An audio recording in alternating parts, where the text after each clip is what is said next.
نحمده ونصلي على رسوله الكريم أما بعد أعوذ بالله من الشيطان الرجيم بسم الله الرحمن الرحيم وإن كنتم في ريب مما نزلنا على عبدنا فأتوا بسورة من مثله وادعوا شهداءكم من دون الله إن كنتم صادقين صدق الله العظيم. الحمدللہ آج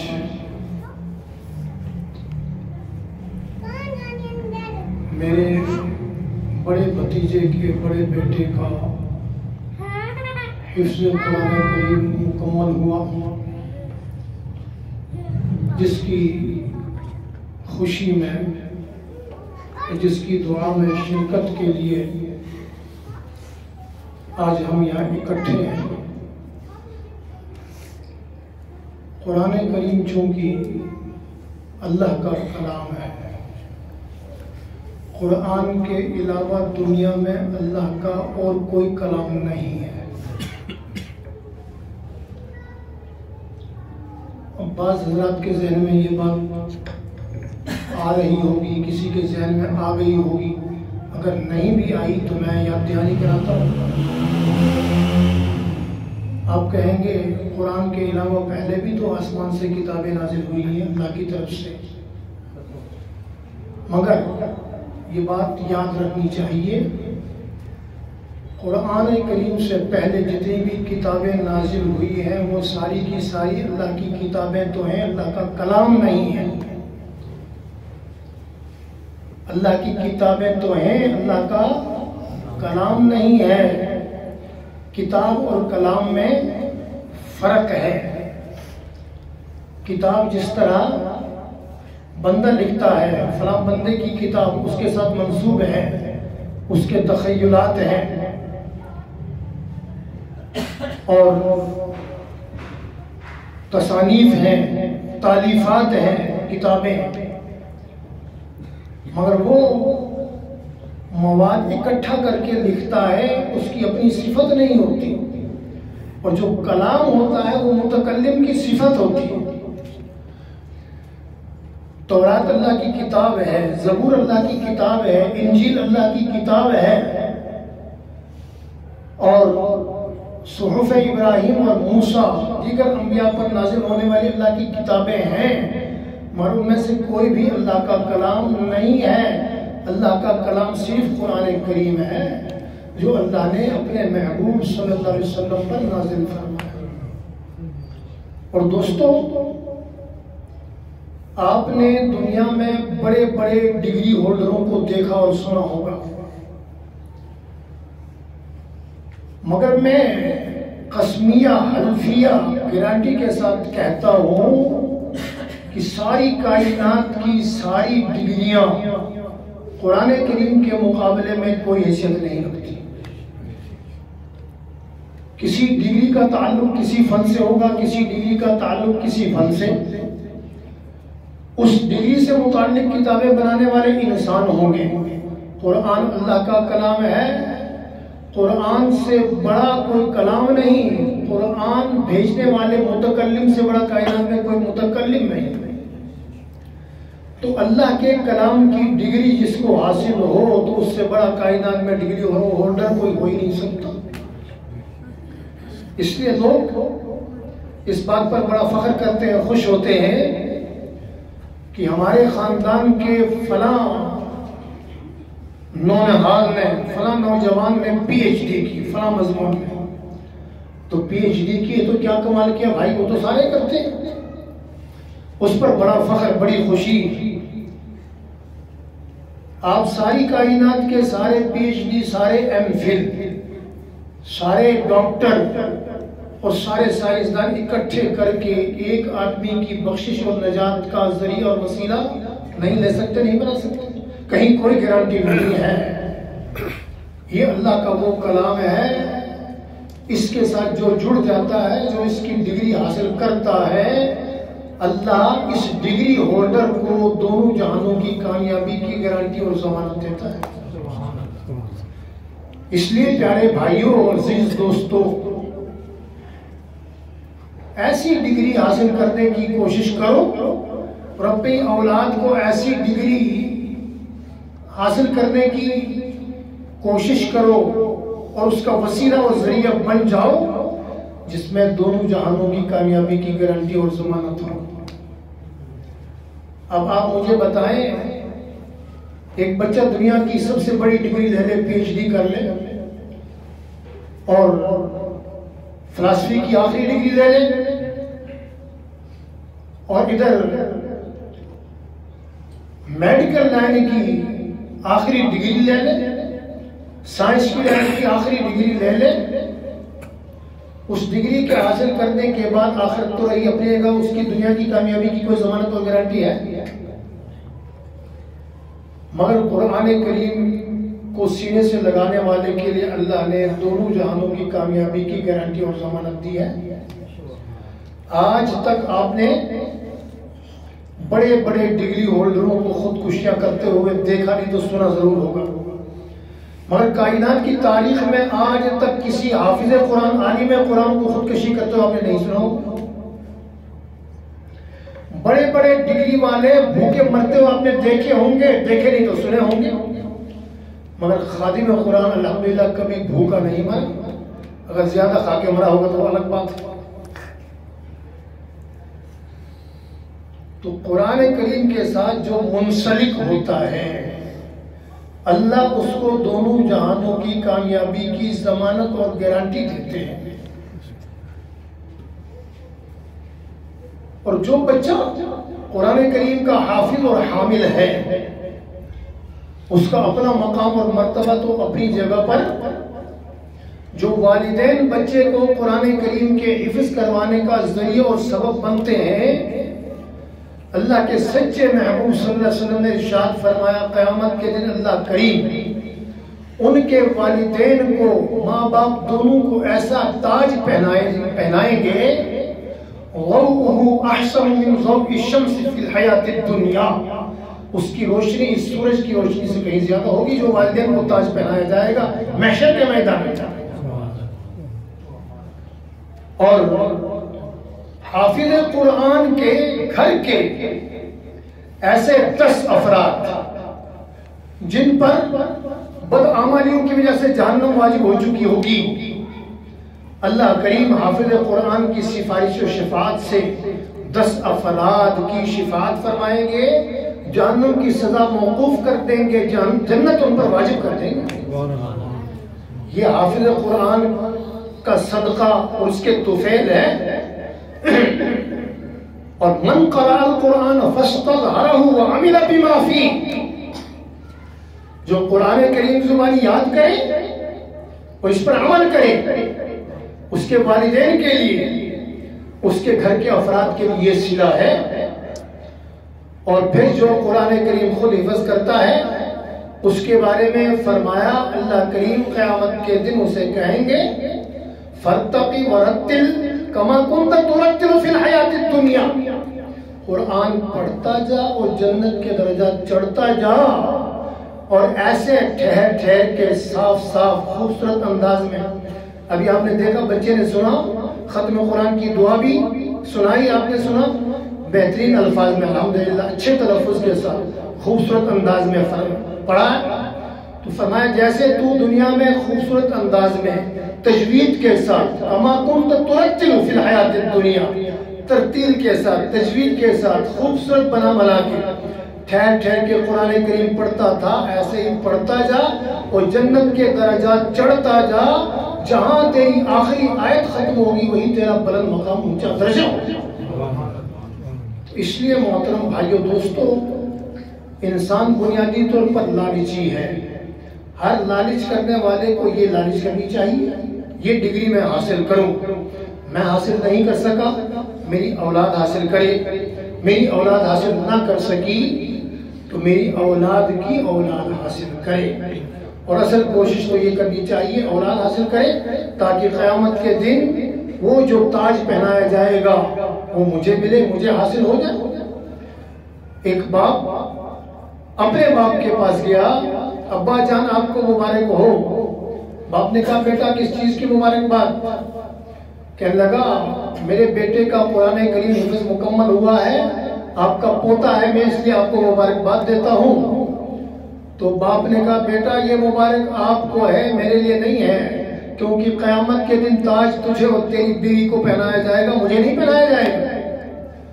وہ کیسا باغیرت اور باضمیر بیٹا تھا، نوکری سے اس نے سال کی چھٹی لی وداؤٹ پے، بغیر تنخواہ کے۔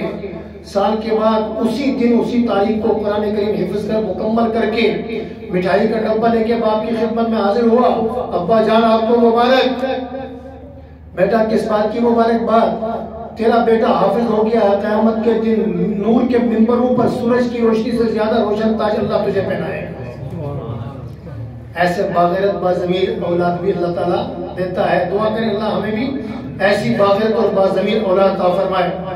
تو پیارے بھائیو دوستو، یہ قرآن کریم کی محفل کے حوالے سے مختصر سی گفتگو کرنی تھی، تو زیادہ لمبی بات نہیں کرنی ہے، اس لیے کہ ہمیں احساس بیدار ہو، اور یہ جتنے بچے بیٹھے ہیں یہ بھی اس بات کو سمجھنے کی کوشش کریں، دل لگا کر دل جمعی کے ساتھ قرآن کریم پڑھیں اور آگے بڑھ کر یہ فضائل حاصل کرنے کی کوشش کریں۔ اور اسی طرح ہم جتنے یہاں بیٹھے ہیں ہم بھی کوشش کریں کہ ہماری اولاد، ہمارے رشتہ داروں کی اولاد، ہمارے دوستوں کی اولاد قرآن کریم حفظ کر کے یہ مقام اور مرتبے حاصل کریں۔ اب ہم میں سے کسی کی اپنی ذاتی اولاد حفظ نہیں کر سکتی، تو اللہ کریم نے راستہ بدل نہیں کیا ہے، متبادل اللہ نے بہت کھلے راستے چھوڑے ہیں۔ جو الدال علی الخیر کفاعلی، جو نیکی کا باعث و ذریعہ بنے گا وہ ایسا ہی ہے جیسے وہ نیکی کرنے والا۔ آپ کی ترغیب سے آپ کا کوئی مسلمان بھائی اپنے بچے کو قرآن کریم حفظ کرواتا ہے تو جتنا اس بچے کو ثواب ملے گا، اس کو ثواب ملے گا، اس سے زیادہ آپ کو ملے گا، آپ باعث و ذریعہ بنے گا۔ اس کے ثواب میں سے کٹوتی ہو سکتی ہے، آپ کے ثواب میں سے کٹوتی بالکل نہیں ہوگی۔ اس لیے آپ کی ترغیب سے کوئی بچہ حفظ میں داخل ہو جاتا ہے، حافظ قرآن بن جاتا ہے، تو یہ آپ کے لیے دنیا آخرت کی سعادت ہے۔ شیطان نے اپنے شتنگڑوں کو کائنات میں پھیلایا اور کہا آج جو سب سے اچھا کام کر کے آئے گا میں اس کو سب سے اچھا انعام دوں گا۔ سارے گئے، کسی نے جھگڑا کروا دیا، کسی نے قتل کروایا، کسی نے کچھ کروایا، کسی نے کچھ کروایا۔ ایک غریب ضعیف سا شتنگڑا تھا، چھوٹا سا، وہ کوئی دنیا کے اعتبار سے بڑا کام تو نہیں کر سکا۔ ایک بچہ مسجد جا رہا تھا پڑھنے کے لیے، اس کے دل میں وسوسہ ڈالا، دیکھ سو گا تجھے نیند سے اٹھنا پڑے گا، استاد کے پاس جائے گا، استاد کی مار بھی پڑے گی، ڈانٹ بھی پڑے گی، سبق یاد نہیں ہوگا، سختی بھی ہوگی، تو ایسے تو اپنے آرام کو تج کرے گا، خراب کرے گا، آرام سے سوتا رہے، ابھی بڑی عمر پڑی ہے۔ اس کو میں نے بہکا کے واپس بھیج دیا، اس نے، شیطان نے۔ اب حاضری کے ٹائم میں جب سارے حاضر ہوئے تو شیطان نے سب سے پوچھا ہاں بھائی بتاؤ اپنا اپنا کارنامہ اور اپنا انعام لے لو۔ سب نے بتایا، کسی کے کام کو شیطان نے پسند نہیں کیا۔ میں نے میاں بیوی میں تفریق کروا دی، طلاق کروا دی، یہ کوئی کام ہے؟ انہوں نے کہا میں نے قتل کروا دیا، انہوں نے کہا یہ کوئی کام ہے؟ میں نے فلاں کا یہ نقصان کروایا، یہ کوئی کام نہیں ہے۔ آخر میں وہ شتنگڑا کونے میں بیٹھا ہوا تھا تو اسے بلایا، بھئی تو نے بھی کچھ کیا، تو بھی بتا۔ تو وہ کہنے لگے جی میں نے کوئی ان کے اتنے بڑے بڑے کام ہیں، جب انہیں انعام نہیں ملا تو میں نے تو کوئی خاص کام نہیں کیا ہے، مجھے کیا ملے گا؟ کہنے لگے کچھ نہ کچھ تو کیا ہوگا۔ جی ہاں تھوڑا بہت تو کیا ہے۔ کیا کیا؟ ایک بچہ مسجد میں پڑھنے جا رہا تھا، میں نے اس کے دل میں وسوسہ ڈال کر اس کو واپس کر دیا۔ انہوں نے کہا کمال کا کام تو نے کیا۔ وہ بچہ حافظ قرآن بنتا تو وہ آگے کتنوں کو حافظ قرآن بنانے کا باعث و ذریعہ بن جاتا۔ تو نے تو ایک بہت بڑے کھاتے کو روکا ہے، تو نے تو دریا کو بند کر دیا۔ اصل کارنامہ تو تیرا ہے اور انعام کا حقدار اور مستحق تو ہے۔ اس لیے پیارے بھائیو دوستو، یہ میرا زندگی کا تجربہ ہے۔ 58-59 سال میری عمر ہو گئی، آپ اس میں سے 8-9 سال نہ سمجھی کے رکھ لیں، باقی 50 سال سے لگ بھگ یہ میرا تجربہ ہے۔ جو دین سے وابستہ ہے، جتنے بھی بگڑ جائیں دنیا داروں کے مقابلے میں وہ بھی کچھ نہ کچھ دین کی لاج ضرور رکھتے ہیں، اور اللہ بھی ان کی لاج ضرور رکھتا ہے۔ ایک حدیث پاک کا مفہوم ہے، قرآن کریم کو کسی چمڑے میں لپیٹ کر آگ میں ڈال دیا جائے تو فرمایا آگ اس کو نہ جلائے۔ مفسرین کرام نے اس کی دو تشریحات کی ہیں۔ انہوں نے کہا کہ اگر اس چمڑے سے مراد عام چمڑا ہے اور قرآن کریم سے مراد قرآن کریم کا نسخہ ہے، تو یہ تو حضور پاک صلی اللہ علیہ وسلم کا معجزہ ہی ہو سکتا ہے، یہ جل سکتا ہے۔ اور اس کا مطلب یہ ہے کہ چمڑے سے مراد انسان کا چمڑا ہے اور قرآن سے مراد قرآن کا یاد کرنا اور حفظ کرنا ہے، تو اس کا مطلب یہ ہوگا کہ اگر دیگر گناہوں کی وجہ سے حافظ قرآن کل قیامت کے دن جہنم میں چلا بھی گیا خدا نخواستہ، تو قرآن کریم کی برکت سے اس کے چمڑے کو جہنم کی آگ نہیں جلائے گی۔ اور کیسے جلائے گی؟ یہ تو دوسری حدیث پاک کا مفہوم ہے۔ اللہ کے محبوب صلی اللہ علیہ وسلم نے فرمایا کہ قرآن کریم ایسا جھگڑالو ہے کہ جس کا جھگڑا عند اللہ، اللہ کے ہاں تسلیم شدہ ہے۔ ایسا جھگڑالو ہے، اس کا جھگڑا اللہ کے ہاں تسلیم شدہ ہے۔ قرآن کریم کے ساتھ اپنے آپ کو جوڑنے والے، قرآن کا ساتھی، صاحب قرآن کہا جائے گا اس کو، اگر گناہوں بدعمالیوں کی وجہ سے جہنم میں بھیجنے کا فیصلہ ہو جائے تو قرآن کریم رکاوٹ ڈالے گا کہ پروردگار عالم یہ جہنم میں نہیں جا سکتا، بھائی اس نے اتنی بدکاریاں کی ہیں، خدا نخواستہ نعوذ باللہ من ذالک، اتنے گناہ کیے ہیں، جہنم یہ جائے گا، یہ جہنمی ہے، جہنم اس کا حق بنتا ہے۔ تو قرآن کریم کہے گا یا کریم مولا میں تیرا کلام نہیں ہوں، اللہ فرمائے گا بے شک تو میرا کلام ہے، تو اس نے مجھے اوڑھنا بچھونا بنایا، رات کو دن کو میری تلاوت کرتا تھا، رات کو جب سوتے تھے تو یہ اٹھ کر مسجد میں جا کر یا اپنے گھر کے کونے میں سونے کے کمرے میں دیگر سے آنکھ بچا کر میری تلاوت کرتا تھا۔ میں تیرا کلام ہوں تو یہ میرا ساتھی ہے، یہ جہنم میں نہیں جائے گا۔ اگر تو نے لازمی اس کو جہنم میں بھیجنا ہے تو پہلے مجھے داخل کر دے، پھر اس کو داخل کر دے۔ تو بتاؤ اللہ اپنے کلام کو جہنم میں داخل کریں گے؟ نہیں کریں گے۔ اس کے جھگڑے کو تسلیم کیا جائے گا اور اس کو جہنم سے بچا لیا جائے گا۔ تو اس لیے بھی قرآن کریم کو حاصل کرنے کی کوشش کرو بھائیو دوستو، اور اس لیے بھی قرآن کریم کے حامل اور حافظ کو برا مت سمجھو۔ یہ احادیث ہے، یہ بے شمار احادیث ہیں جس میں حافظ قرآن کی، قرآن کے ساتھ تعلق والے کی فضیلت آتی ہے۔ اگر قیامت کے دن خدا نخواستہ دیگر بہت سارے گناہ جو مجھے اور آپ کو نظر آتے ہیں ان کی وجہ سے وہ جہنم میں جانے لگے، قرآن کریم اس کو بچا کر جنت میں لے کے جائے، تو اس کے خلاف ہماری جو باتیں ہیں، ہماری جو چمگویاں ہیں، ہماری جو غیبتیں ہیں، وہ کس کام کی ہوں گی؟ وہ الٹا ہمیں پھنسانے کا باعث و ذریعہ بنے گی۔ اس لیے قرآن کے ساتھ جس کا تعلق ہے اس کو برا مت سمجھو، قرآن کریم کے ساتھ تعلق جوڑو۔ اگر قرآن کریم کے ساتھ ڈائریکٹ تعلق نہیں جوڑ سکتے تو قرآن کریم کے تعلق والے کے ساتھ تعلق جوڑو، کیونکہ دوست کا دوست دوست ہوتا ہے، دوست کا دشمن بھی دشمن ہوتا ہے، دوست کا دوست بھی دوست ہوتا ہے، دوست کا دشمن بھی دشمن ہوتا ہے۔ اس لیے قرآن کریم کا جو دوست ہے اس کے ساتھ دوستی لگاؤ گے تو کل وہ دوستی آپ کے کام آئے گی۔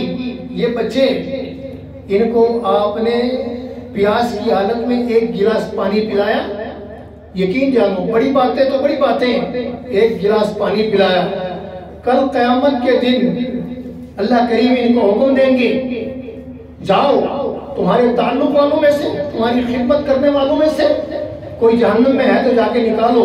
تو یہ بچے دیکھیں گے، تلاش کریں گے۔ مثال کے طور پر نفیس صاحب نے مجھے چائے کا کپ پلایا تھا، وہ تو جہنم میں، نعوذ باللہ من ذالک، مثال بات کر رہا ہوں۔ اللہ کریم فرمائیں گے جاؤ جاؤ، وہ تمہارا محسن ہے، تمہارا خدمتگار ہے، اس کو نکال کے لے کے آؤ۔ تو یہ اس کو پکڑ کے لے کے جائے گا اور وقت زیادہ ہو جائے گا۔ وہ مولانا عبدالعزیز صاحب کا واقعہ مجھے ہمیشہ یاد آتا، کئی مرتبہ میں بیان کر چکا ہوں انہوں نے کہا مدرسے کے طالب علم تھے، ایک بابا فری ان کی خدمت کرتا تھا، ایک بابا فری ان کی خدمت کرتا، فی سبیل اللہ، روٹی پکا کے دیتا تھا، سالن پکا کے دیتا تھا۔ تو ایک دن بابے نے لیٹ کر دیا تو طالب علم نے اس کا نام رکھا تھا بابا کھوتا۔ کیا نام رکھا تھا؟ کھوتا بابا۔ بظاہر تو دیکھنے کی بات ہے، وہ خدمت کر رہا ہے، ان کے دادے کی عمر کا ہے، کسی کے باپ کی عمر کا ہے، ادب احترام کے ساتھ پکارنا چاہیے۔ یہ کھوتا کہہ کے اس کو پکار رہے ہیں، یہ کتنی ناسمجھی کی بات ہے۔ تو بابے نے جب لیٹ ہوا تو بچوں نے کہا کھوتا بابا آپ کدھر تھے؟ ابھی تک ہمیں بھوک لگی ہے اور روٹی آپ نے نہیں پہنچائی۔ تو بابا ناراض ہو گیا، اگلے دن کی روٹی بابے نے طالب علموں کو نہیں دی۔ رات کو سو گیا، خواب دیکھا، خواب میں حساب کتاب ہو رہا تھا، جہنمیوں کو جہنم کی طرف لے جایا جا رہا تھا اور بابا کھوتے کو بھی جہنم کی طرف لے جایا جا رہا تھا۔ اور پیچھے سے طالب علم ہنس کھیل رہے تھے، گپے مار رہے تھے۔ وہ ایک طالب علم نے کہا وہ ہمارا بابا جا رہا ہے، کھوتا بابا جا رہا ہے، وہ جہنم کی طرف لے کے جا رہی ہے، اللہ کی پولیس، فرشتے لے کے جا رہے ہیں جہنم کی طرف، چلو بھاگو۔ سارے طالب علم بھاگے چلے گئے، فرشتوں سے چھڑایا، کہا یہ ہمارا بابا ہے، ہم اس کو جنت میں لے کے جائیں گے، جہنم میں تم نہیں جا سکتے۔ بابے کو چھڑا کے لے کے آئے۔ صبح بابے نے جب یہ خواب دیکھا، استاد کو بتایا، طالب علموں کے جا کے پاؤں پکڑے اور کہا کہ آج کے بعد مجھے بابا بھی نہ کہو، صرف کھوتا کہو، میں تمہارا کھوتا بننے کے لیے تیار ہوں کہ تم بابا اور بزرگ کہہ کے میں جنت میں جہنم میں چلا جاؤں، اس سے لاکھ درجے بہتر ہے تم مجھے کھوتا کہو اور قیامت کے دن میں تمہارا دامن پکڑ کے جنت میں چلا جاؤں۔ اس لیے پیارے بھائیو دوستو، آپ نے جو ان طالب علموں کی خدمت کی، یہ انشاءاللہ آپ کو ڈوبنے نہیں دے گی، یہ آپ کو ترائے گی۔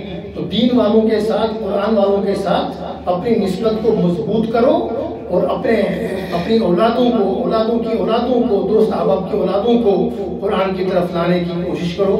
اللہ کریم سمجھنے عمل کرنے کی توفیق عطا فرمائے۔ وآخر الحمدللہ رب العالمین، الحمدللہ رب العالمین، والعاقبۃ للمتقین، والصلاۃ والسلام علی سید المرسلین۔